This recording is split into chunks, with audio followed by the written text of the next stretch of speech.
आज आपण अचूक प्रमाणात खमंग असं मेथकूट घरच्या घरी कसं करायचं ते बघणार आहोत। अतिशय सुंदर होतं, फाईन होतं, भरपूर साऱ्या टिप्स दिलेल्या आहेत।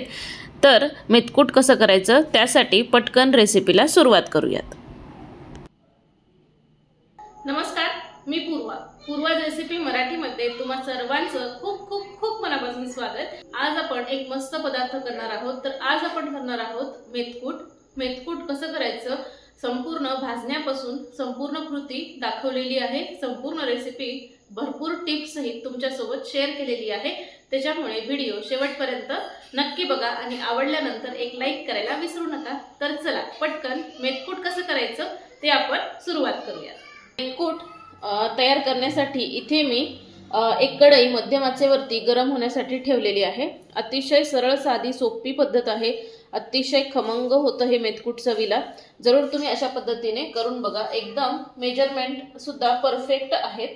तर इथे एक वाटी सगळं मेजरमेंट मी वाटीच्या मेजरमेंटनीच घेतलेलं आहे। तर इथे एक वाटी हरभऱ्याची डाळ मी घेतलेली आहे। तर ही कढईमध्ये घालून घेऊया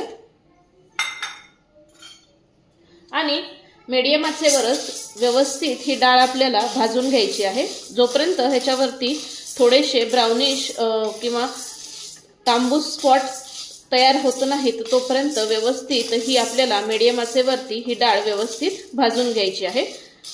ब्राउन स्पॉट येणं गरजेचं आहे, तरच डाळ खमंग भाजल्या जाते। थोडेसे शिव द्यायचे, करपवायची नाहीये आपल्याला। तर बघू शकता तिथे तुम्ही व्यवस्थित ही डाळ मी भाजून घेतलेली आहे आणि तुम्हाला दिसत असेल थोडे थोडे आता ब्राउनिश स्पॉट ह्याच्यावरती यायला सुरुवात झालेली आहे। बघू शकाल इथे तुम्ही मस्त, म्हणजेच आपली डाळ इथे व्यवस्थित भाजून झालेली आहे। तर आता ही एका परातीमध्ये मी काढून घेते। आता ही डाळ एका परातीमध्ये काढून झाली की इथे मी साधारण 1 इंचभर सुंठ घेतलेली आहे आणि ती ठेचून घेतलेली आहे। तर ही सुंठ या डाळीवरतीच घालायची आहे, आपल्याला अजिबातही सुंठ भाजायची नाहीये। त्यानंतर आता या डाळीवरच आपल्याला साधारण 1 चमचाभर इथे हिंग घालून घ्यायचा आहे। हिंग थोडासा जास्ती घालायचा, म्हणजे त्याची चव खूप छान उतरते। त्याच्यानंतर यामध्येच आता घालायची आहे आपल्याला साधारण अर्धा ते पाऊण चमचा हळद। हे सर्व यावरच घालून घ्यायचं आहे, म्हणजे डाळीच्या उष्णतेने व्यवस्थित ह्याला सुवास देखील लागतो। आता हे घालून झालं सर्व, म्हणजे आपल्याला हळद, सुंठ आणि हिंग अजिबातही भाजण्याची गरज नाहीये। भाजलेल्या डाळीवरच हे सगळं आपल्याला घालून घ्यायचं आहे। ज्या कढईमध्ये आपण डाळ भाजून घेतलेली होती हरभऱ्याची डाळ, त्याच कढईमध्ये इथे मी अर्धी वाटी उडदाची डाळ घेतेय। ही डाळ सुद्धा आपण व्यवस्थित मीडियम आचेवरती थोडेसे डाग पडेपर्यंत छान व्यवस्थित भाजून घेऊया। तर बघू शकाल इथे तुम्ही ही डाळ सुद्धा व्यवस्थित भाजून झालेली आहे मीडियम आचेवरती। ह्याला आता ब्राउन स्पॉट थोडेसे पडायला सुरुवात झाली आहे आणि ह्याच्यामधून सुगंध देखील येतोय, म्हणजेच ही डाळ आपली व्यवस्थित भाजून तयार झालेली आहे। आता ही डाळ सुद्धा मी जी आपण हरभऱ्याची डाळ काढून घेतलेली आहे परातीमध्ये त्यावरती घालून घेऊयात।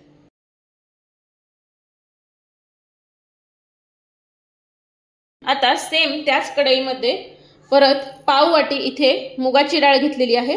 ती पाव वाटी मुगाची डाळ घेऊयात आणि मुगाची डाळ सुद्धा व्यवस्थित भाजून घेऊयात थोडेसे ब्राउन स्पॉट पडेपर्यंत आणि छान ह्याच्यातून सुगंध येईपर्यंत। तर बघू शकाल मुगाची डाळ सुद्धा व्यवस्थित थोडीशी ब्राउनिश रंगावरती आणि सुगंध येईपर्यंत इथे भाजून तयार झालेली आहे। आता ही पण आपण काढून घेऊयात। आता परत सेम त्याच कढईमध्ये इथे पाव वाटी मी गहू घेतलेले आहेत। तर गहू सुद्धा व्यवस्थित आपण भाजून घेऊयात।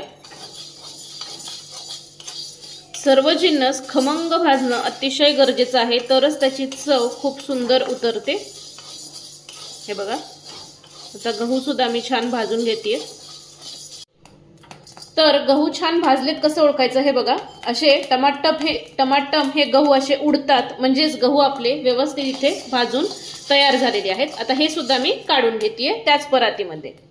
आता सेम त्याच कढईमध्ये इथे पाव वाटी मी तांदूळ घेतलेले आहेत। तुम्ही कोणताही तांदूळ घेतला तरी सुद्धा चालू शकतो। मी कोलम घेतलेला आहे, तुम्हाला हवं असेल तर तुम्ही आंबेमोहर घेतला, बासमती तुकडा किंवा बासमती कणी जरी घेतला तरी सुद्धा चालू शकतं। हे बघा, तर आता तांदूळ सुद्धा व्यवस्थित आपण भाजून घेऊया। तांदूळ भाजला कसं ओळखायचं तर हे बघा, एक जर तांदूळाचा आपण शीत हातावरती घेतला हे बघा, तर हा इझिली तुटला पाहिजे. हे बघा, अजून हा तुटत नाहीये, म्हणजे अजून तांदूळ व्यवस्थित भाजला गेलेला नाहीये. तर आता आधी व्यवस्थित भाजून घेऊयात.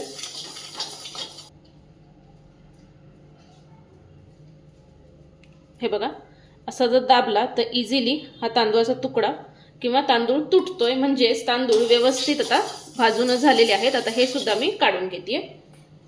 आता सेम त्याच कढईमध्ये इथे मी 2 चमचे, 2 मोठे चमचे धने घेतेय आणि 1 मोठा चमचा जिरे घेतेय. तर ह्याच्यातून एक छान सुगंध येईपर्यंत धने आणि जिरे सुद्धा व्यवस्थित आपल्याला भाजून घ्यायचे आहेत. धने आणि जिरे सुद्धा व्यवस्थित आपले भाजून झालेले आहेत. कलर देखील बदललाय आणि सुवासही येतोय. तर आता हे सुद्धा मी काढून घेतेय.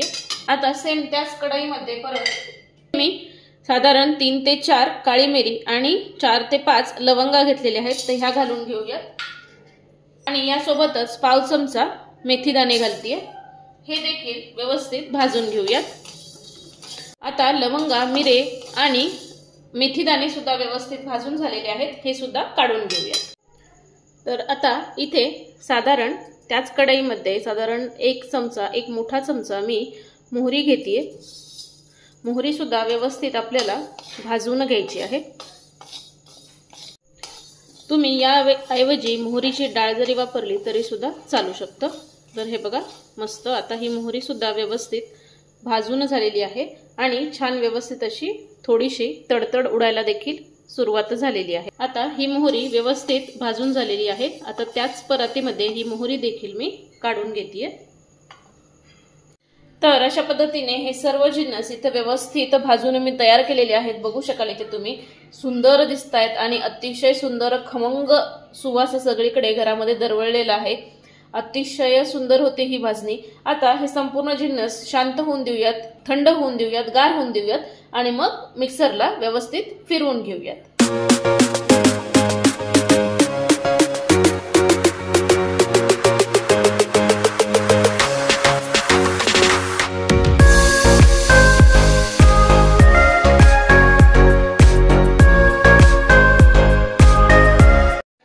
तर आता हे सर्व जिन्नस व्यवस्थित आता गार झालेले आहेत. बघू शकाल इथे तुम्ही.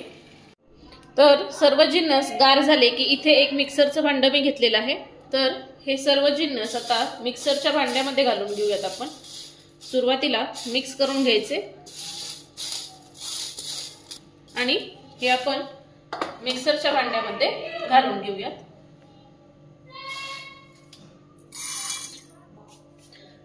मी साधारण 2 बॅचेस मध्ये हे करणार आहे. तुम्हाला हवं असेल तर तुम्ही एका बॅच मध्ये जरी करून घेतले तरी सुद्धा चालू शकतं. आता झाकण लावूयात आपण आणि हे मिक्सरला व्यवस्थित फाईन असं दळून घेऊयात. तर अशा पद्धतीने इथे बघू शकाल मिक्सरला व्यवस्थित असं मी वाटून घेतलेलं आहे. पण आता ह्याला अजून फाईन टेक्स्चर यावं ना. हे बघा, थोडंसं अजून दरदर आहे हे. तर ह्याला अजून फाईन छान स्मूथ टेक्स्चर येण्यासाठी ना इथे आता काय करायचं, इथे मी एक मोठी प्लेट घेतलेली आहे, थाळी घेतलेली आहे. यामध्ये आता ही जी आपली सपिटाची चाळणी असते की नाही, ज्याला की एकदम असे बारीक बारीक होल असतात किंवा बारीक बारीक छिद्र असतात, सपिटाची चाळणी आपण ज्याला म्हणतो, तर ही चाळणी घ्यायची, म्हणजे जेणेकरून एकदम फाईन आपलं मेथकूट बनून तयार होतं. आणि आता ह्या चाळणीवरती हे मेथकूट थोडं थोडं घालायचं आहे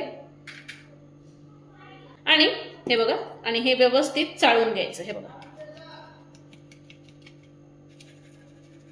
बघू शकाल इथे तुम्ही किती फाईन आपलं मेथकूट इथे बनून तयार होत आहे. हे बघा, हे बघा, एकदम फाईन झालेलं आहे. अशाच पद्धतीचं टेक्स्चर तुमचं इथे झालेलं पाहिजे. तर आता हे चाळून घेऊयात आपण संपूर्ण मेथकूट. आणि हे बघा, हे जे वरचं जे दरदर राहिलेलं आहे ना, हे जे राहिलेलं आहे ना, हे परत एकदा मिक्सरला घालायचं आणि व्यवस्थित परत एकदा दळून घ्यायचं आणि परत चाळून घ्यायचं आहे. तर आता हे मी मिक्सरला घालून घेते आणि परत एकदा फिरवून घेणार आहे. पद्धतीने हे बघा, सर्व मेथकूट मी इथे व्यवस्थित सपिटाच्या चाळणीने चाळून घेतलेलं आहे आणि किती फाईन हे झालेलं आहे बघू शकाल इथे तुम्ही. रंग, टेक्स्चर जबरदस्त आलेला आहे. थोडं मी ह्याच्यामध्ये काढून घेतलेलं आहे आणि थोडं जे आहे ते काचेच्या बरणीमध्ये व्यवस्थित भरून घेतलेलं आहे. अतिशय सुंदर होतं ह्या पद्धतीने मेथकूट. तुम्ही जरूर अशा पद्धतीने हे मेथकूट तयार करून बघा. लहान मुलांना सुद्धा तुम्ही अगदीच देऊ शकता. जरूर अशा पद्धतीने करून बघा. तुम्हाला हवं असेल, मी यामध्ये मीठ घातलेलं नाहीये, तुम्हाला हवं असेल तर तुम्ही मीठ जरी घातलं चवीनुसार तरी सुद्धा चालू शकतं. तर हे आपलं इथे मेथकूट बनून तयार आहे. बघू शकाल इथे तुम्ही रंग, टेक्स्चर किती सुंदर आलेलं आहे.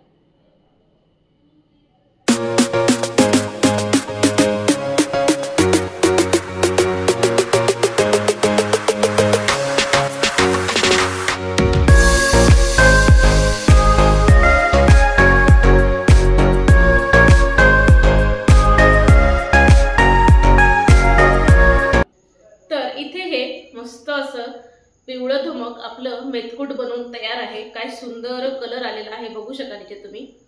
आणि सुगंध जबरदस्त येतोय. जरूर अशा पद्धतीने तुम्ही करून बघा. अतिशय सुंदर मेथकूट तयार होतं ह्या मेजरमेंटमध्ये. जरूर करून बघा आणि केल्यानंतर मला कमेंट करायला विसरू नका. तर अशाच खमंग, खुसखुशीत आणि मस्त मस्त रेसिपीजसाठी पूर्वज रेसिपी मराठीला पटकन सबस्क्राईब करा, लाईक करा आणि शेअर करा. तोपर्यंत मस्त खा आणि स्वस्त रहा. भेटूयात नेक्स्ट व्हिडिओमध्ये नवीन कोऱ्या अशाच छान रेसिपी सोबत. तोपर्यंत बाय बाय.